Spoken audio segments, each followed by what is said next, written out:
আজকের রেসিপি নিরামিষ পনিরের তরকারি। তার জন্য দেখো আমি পনিরগুলো ছোট ছোট করে কেটে নিয়েছি। নিয়ে এবার কড়াই তেল দিয়ে দিয়েছি। ওগুলো সুন্দর করে লাল করে ভেজে নেব। বেশি ভাজবো না, বেশি ভাজলে পনিরটা শক্ত হয়ে যায়, সেই জন্য হালকা লাল করে ভেজে নেব। আর জালটা আমি কমিয়ে রেখেছি, হালকা আঁচে পনিরগুলো আস্তে আস্তে ভেজে নেব। তো আমি পনিরগুলোতে নুন হলুদ অ্যাড করিনি, শুধু আমি ভেজে নিচ্ছি তেলের মধ্যে দিয়ে। তোমরা চাইলে অল্প হলুদ গুঁড়ো আর একটু নুন দিয়ে পনিরটাকে মাখিয়ে তারপর তেলের মধ্যে দিয়ে ভাজতে পারো। তো সেটা আমি আর করলাম না, আমি শুধু তেলের মধ্যে দিয়ে পনিরগুলো ভেজে নিচ্ছি। পনিরগুলো ভাজা হয়ে গেছে, দেখো কি সুন্দর লাল লাল করে। তো ওই তেলের মধ্যে আমি কেটে রাখা আলুগুলো ভেজে নেব। আলুগুলোতেও আমি নুন হলুদ দিলাম না, আমি শুধু তেলের মধ্যে দিয়েই ভেজে নিয়েছি। তো আলু আমার ভাজা হয়ে গেছে। আমি ওই তেলের মধ্যে দিয়ে দেব গোটা গরম মশলা, শুকনো লঙ্কা, তেজপাতা। এলাচগুলো একটু ফাটিয়ে দিয়েছি যাতে সেন্ট হয়। তো আমি যে মশলাটা ব্যবহার করলাম, তো ওই মশলার মধ্যে ছিল আদা বাটা, হলুদ গুঁড়ো, লঙ্কার গুঁড়ো, কাশ্মীরি লঙ্কার গুঁড়ো, জিরে ধনে গুঁড়ো।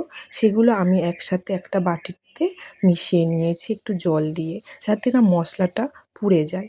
সেই জন্য আমি আগে থেকে ওইভাবে মশলাটা করে নিয়েছি, তোমরাও করে নিতে পারো। তো মশলাটা আমি একটু কষে নিয়ে তারপরে ওর মধ্যে দিয়ে দিচ্ছি টমেটো আর কাঁচা লঙ্কা।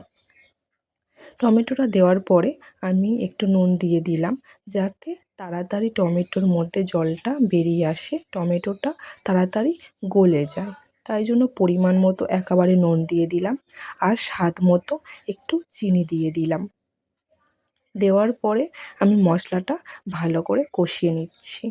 তোমরা চাইলে একটু জল ইউজ করতে পারো, তাড়াতাড়ি টমেটোটা গলে যাবে।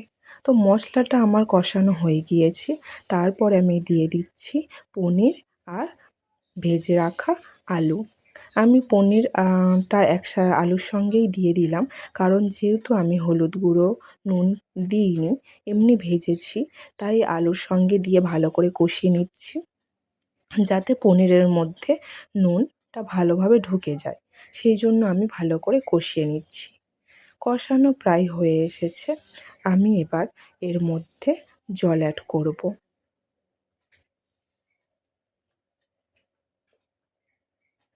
পরিমাণ মতো জল অ্যাড করছি।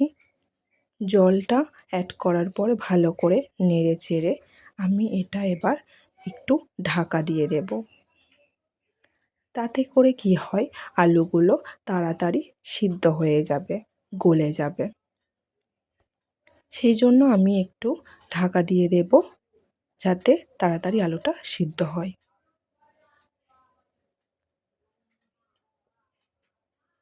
তারপরে দেখো আমি কিছুক্ষণ পরেই দেখছি যে তরকারির আলুটা পুরো গলে গিয়েছে। দেখো তোমাদের কেটে দেখাচ্ছি কি সুন্দর সিদ্ধ হয়ে গিয়েছে। তো এবার আমি এটাকে একটু নেড়ে চেড়ে নামিয়ে নেব। দেখো এই পনিরের তরকারি নামিয়ে নিয়েছি। তো এর মধ্যে আমি এবার অ্যাড করব গরম মশলা গুঁড়ো, শাহি গরম মশলা গুঁড়ো, আর একটু ঘি দিলে আলাদা একটা টেস্ট হবে। এর মধ্যে এবার আমি ঘি অ্যাড করছি। দেখো গরম তরকারিতে ঘি দিলে তাড়াতাড়ি গলে যাবে। তো আমি যেহেতু নিরামিষ, সেই জন্য একটু ঘি অ্যাড করলাম। তো এই ছিল আজকের আমার রেসিপি। কেমন লাগলো অবশ্যই কিন্তু কমেন্টে জানাবে, আর তোমরাও অবশ্যই তৈরি করবে বাড়িতে।